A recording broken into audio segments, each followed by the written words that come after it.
aparato que es, tiene una serie de órganos que están como en línea, que están como en cadena, y en términos generales la función de ellos es formar la orina para a través de la orina desintoxicar, ¿sí?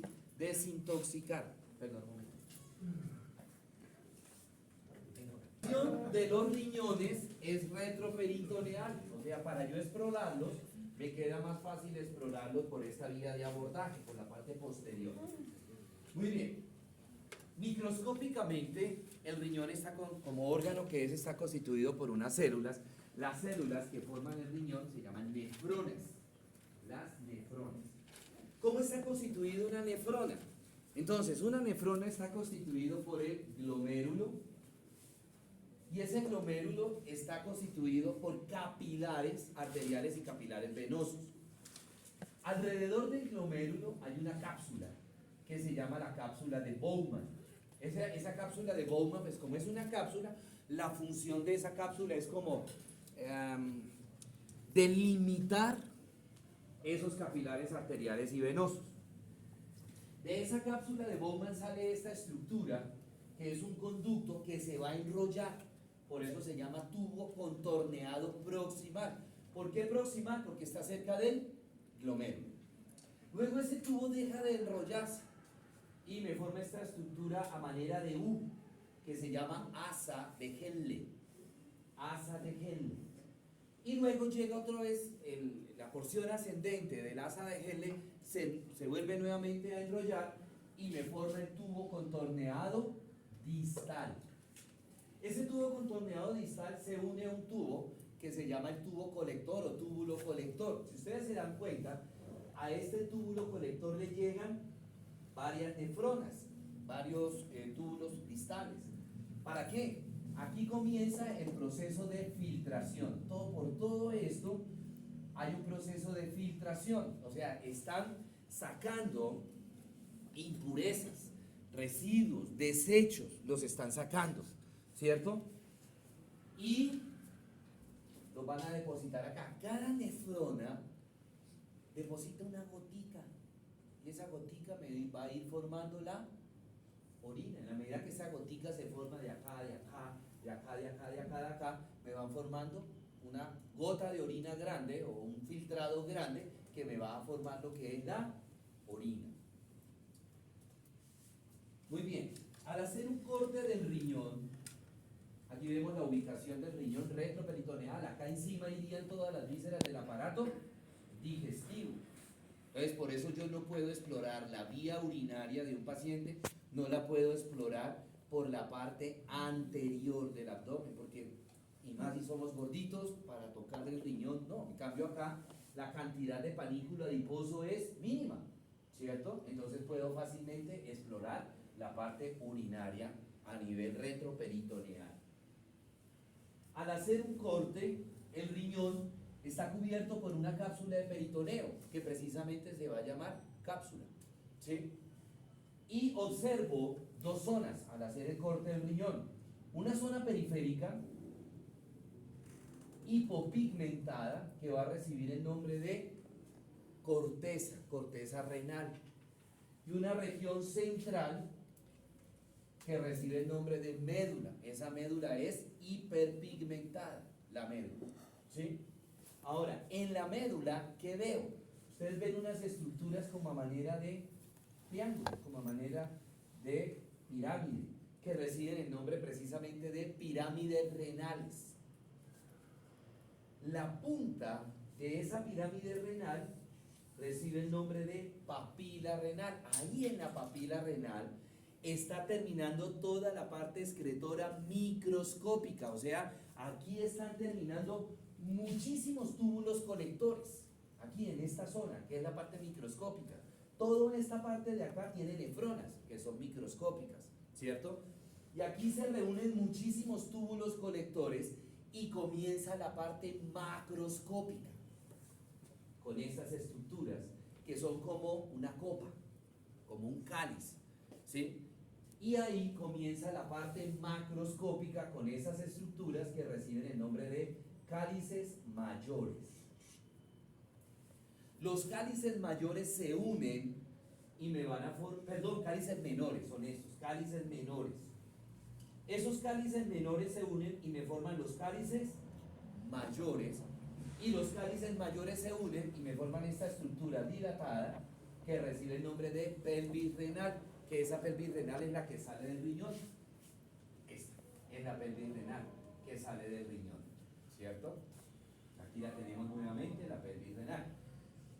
Esa pelvis renal sale del riñón y se incurva y se dirige hacia abajo. Y en ese momento que la pelvis renal se incurva y se dirige hacia abajo, me cambia de nombre. Ya no se va a llamar pelvis renal, sino que se va a llamar ureter. Ureter, que viene siendo esta prolongación acá hacia abajo, que ya la vamos a ver. Entonces acá tenemos nuevamente el riñón, esto vendría siendo la corteza renal y esto vendría siendo la médula. Esto que ustedes ven acá como un celeste más o menos, vendría siendo la pelvis renal. Acá tengo la vena renal y detrás está la arteria renal, ¿sí? ¿Verdad? Esas estructuras pasan, igual lo vimos en el pulmón, igual lo vimos, creo que fue en el pulmón, que entran las estructuras por una zona que va a recibir el nombre de ilio. Simplemente que aquí ya no se va a llamar ilio pulmonar, sino que se va a llamar ilio renal. Por esa estructura ilio-renal, ¿qué está pasando? Entonces, está pasando la pelvis renal, está pasando la vena renal, la arteria renal, ¿sí? Está pasando los nervios de la vía simpática y parasimpática, y está pasando los linfáticos renales que se ubican en esta zona, ¿correcto? Bueno, muy bien. Aquí tenemos la pelvis renal solamente. Estas chiquititas son los cálices menores. Parecen como una copita. Se unen los cálices menores y me forman los cálices mayores. Y esos cálices mayores se unen y me forman la pelvis renal. Salió del riñón la pelvis, se dirige hacia abajo y ya de aquí para allá ya no recibe el nombre de pelvis, sino que se llama ureter. ¿Sí? Los ureteres son unos tubos musculomembranosos que tienen la única función de ellos es transportar la orina. ¿Desde dónde? Desde el riñón hacia la vejiga, ¿cierto? Es importante que ustedes recuerden que el ureter, así como el esófago, tiene tres sitios de estrechez natural, o sea que todo mundo tenemos esos tres sitios de estrechez en el ureter.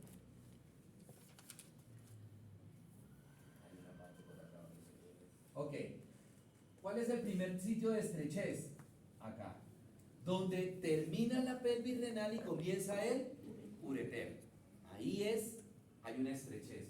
Segunda estrechez, aquí, a nivel de las ilíacas, donde las ilíacas comunes se están dividiendo en dos para formarme la ilíaca externa y la ilíaca interna. Y la tercera zona de estrechez es acá, cuando el ureter está entrando en la vejiga, ¿cierto? ¿Por qué les hago énfasis en que tenemos que recordar estas tres zonas de estrechez? Porque de pronto ustedes están haciéndole a un paciente una urografía excretora, ¿sí? O de pronto le están haciendo una eco, ¿sí? Y si no nos acordamos que esas tres zonas de estrechez son normales, se pueden reportar como patológicas. Y si de repente ese paciente de pronto tenemos la sospecha de que tiene cálculos, entonces nos vamos a ir por ahí. Ah, claro, mire, es que tiene cálculos porque a falta de una estrechez tiene tres estrecheces. ¿Está mal ese paciente? No. Ahora, sí es posible de que debido a esas estrecheces fisiológicas, si el paciente tiene un cálculo grande, pues se queda ahí atorado, se queda ahí atravesado y no puede seguir bajando. Él trata de bajar esos cálculos y es cuando el paciente entonces empieza a experimentar lo que se llaman los cólicos renales, ¿cierto? Los cólicos renales, ¿correcto? Entonces, el ureter termina entrando en la vejiga. La vejiga es una bolsa muscular, ¿cierto? Es una bolsa muscular. Consideraciones de la vejiga.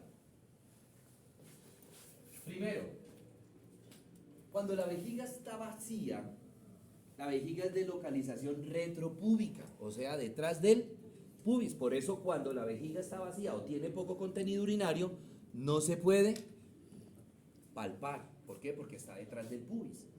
¿Sí? 1. 2. La vejiga vacía o con poco contenido urinario tiene forma de pirámide invertida, donde la base se encuentra a nivel superior y el vértice se encuentra a nivel inferior. Ahora, en la medida que se empieza a llenar de orina, ¿cierto?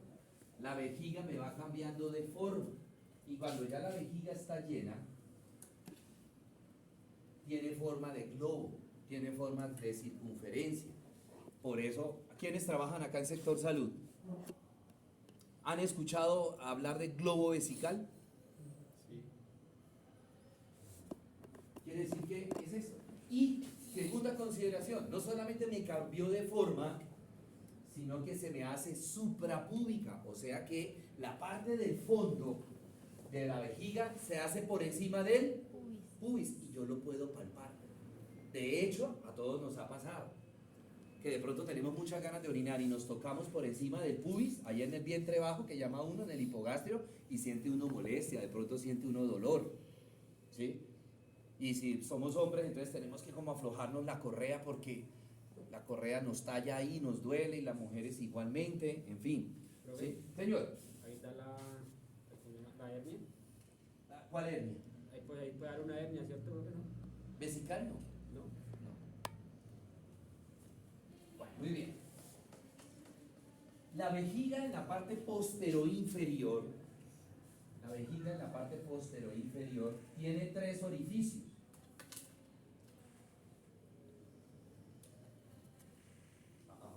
Así. Tiene 3 orificios en una región que se llama trígono vesical. Los 2 orificios superiores corresponden a la llegada de los ureteres a la vejiga. Los ureteres entran a la vejiga por la parte postero inferior. Entonces, estos 2 orificios superiores del trígono, ¿sí? Corresponden a la llegada de los ureteres. Y el último orificio, el orificio inferior, corresponde al inicio de la uretra. Aquí vendría la uretra. Esto ya es la uretra. Entonces, ahí está el trígono vesical, ¿correcto? Luego de la vejiga viene otra estructura tubular músculo-membranosa que se llama la uretra. ¿Cuál es la función de la uretra? Igual que más o menos parecida a la del ureter. Transportar la orina, pero en este caso, ¿desde dónde? Desde la vejiga hacia el exterior, hacia afuera. La uretra femenina es muy pequeña. La uretra femenina mide aproximadamente 3 centímetros. ¿Sí? ¿Qué tan grande puede ser eso? Esta condición topográfica y estructural de la vejiga, ¿a qué predisponen o qué puede generar en el paciente? ¿Sí? Puede generar que por eso cualquier microorganismo que caiga a nivel del meato urinario, es decir, donde termina la uretra en la mujer, fácilmente ascienda a la vejiga. ¿Qué tanto son 3 centímetros? Nada, ¿cierto? Entonces, por eso es que las mujeres sufren tan frecuentemente de infección de vías urinarias. Si a esto le agregamos en la mujer que en la vulva, donde está el meato urinario, abajito del meato urinario está el introito vaginal, o sea, donde comienza la vagina, también es una zona muy susceptible para que caigan microorganismos. Entonces vamos aumentando el riesgo a que la mujer sufra de infecciones urinarias. La uretra masculina es un poco más grande. La uretra masculina mide aproximadamente de 15 a 17 centímetros, más o menos, promedio tamaño pene del hombre, ¿sí? Entonces, algunas personas de pronto tendrán la uretra más pequeña, otros tendrán la uretra un poco más larga. La uretra masculina tiene 3 segmentos.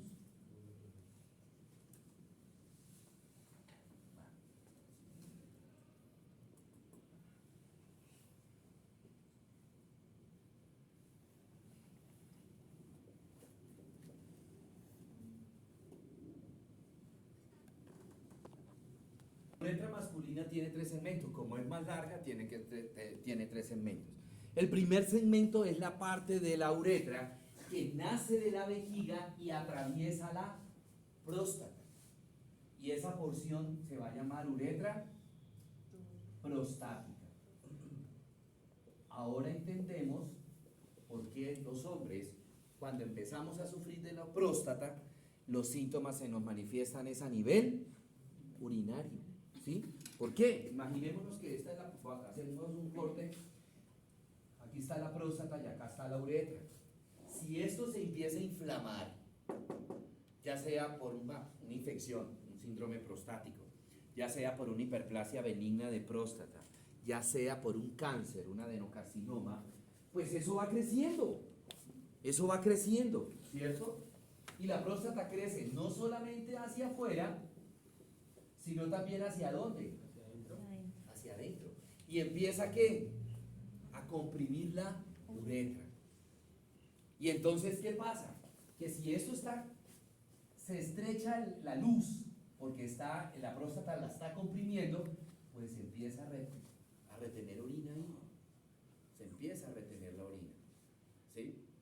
Y entonces, como esto está estrecho, en estos pacientes esto se estrecha. Mire, pregunto, ¿la cantidad de orina que estará pasando por acá va a ser igual? ¿O mayor o menor? Menor. Ok, menor. Y eso se traduce con varias cosas que le cuentan a uno de los pacientes en la consulta. Doctor, es que de un tiempo para acá, el chorro de la orina es más delgado. ¿Sí? Y con todo el debido respeto, pues cuando nosotros orinamos, al caer el chorro en el inodoro, pues suena duro y grueso, o sea, suena grave. Entonces los pacientes refieren que ya el chorro es más delgado, que suena como agudo y ya no suena tan duro. ¿Sí? 2. El paciente dura más tiempo orinando pues para evacuar esa cantidad de orina, ¿cierto? Pero, ¿qué pasa? Que no se evacúa toda la orina, sino que va a quedar un pequeño remanente de orina. Ahí. ¿Por qué? Pues que por eso está estrecho. Entonces, ¿qué genera eso? Que cuando el paciente en teoría deje de orinar, ¿sí? Ya listo, orinó y toda la cuestión, despuesito de unos segundos, ese remanente de orina se va a salir y se presenta lo que se llama el goteo postmiccional. ¿Sí? Entonces el paciente siente que ya orinó todo, evacuó todo y empieza a gotearle, a salir la orina, pero en goticas. Bueno, eso es cuando es ese goteo postmiccional, cuando es inmediato. En algunos otros pacientes ese goteo postmiccional es tardío. ¿Qué quiere decir esto? Listo, el paciente ya orinó, listo, se sube los sisillos y al ratico siente que se le escapó la orina. Hijo de madre, me oriné. Y sí, efectivamente se le escapó esas goticas de orina. ¿Sí? Y el paciente, ¿por qué lo reconoce? Porque la ropa interior se mancha. Doctor, ¿será que tengo incontinencia? No, simplemente que la uretra está reducida de calibre y se está reteniendo orina. ¿Qué otro? Los pacientes empiezan a experimentar lo que se llama polaquiuria. ¿Qué es polaquiuria? Orinar poquito pero cada rato. Por lo que les comento, el paciente siente que ya evacuó todo, y resulta que no, le quedó un remanente ahí. Y entonces, ¿qué pasa? Que se va a llenar mucho más rápido la vejiga. Entonces, por allá a la hora, a las 2 horas, el paciente ya siente que me voy a orinar pero si hace poquito oriné. Y el paciente va y corre a orinar.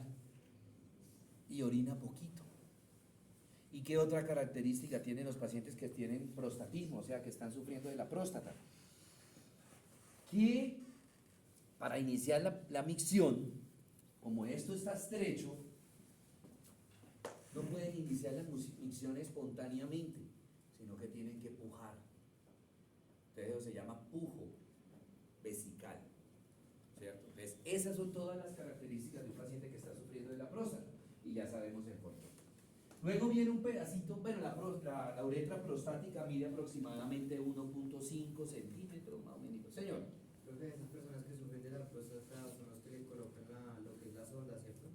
Sí, porque en algún momento es tanto la obstrucción, se ha cerrado tanto esto que no deja pasar la orina y hacen retención urinaria. Entonces toca sacarle esa orina, porque ya hay globo vesical. Entonces toca sacarle esa orina y toca pasarle una sonda, toca sondear al paciente, una foley. Muy bien, luego viene la segunda porción de la próstata, que es una porción pequeña, mide aproximadamente 1 centímetro o medio centímetro, y se va a llamar la uretra membranosa. Y finalmente tengo la otra porción que se va a llamar la uretra peneana. Uretra peneana. ¿Por qué? Porque es la parte de la uretra que está recorriendo el pene. ¿Sí? Entonces por eso se llama uretra peneana. Cuando veamos reproductor masculino, digamos que otro nombre puede recibir. 8:40, ¿cierto? Termina la clase. Listo. Preguntas.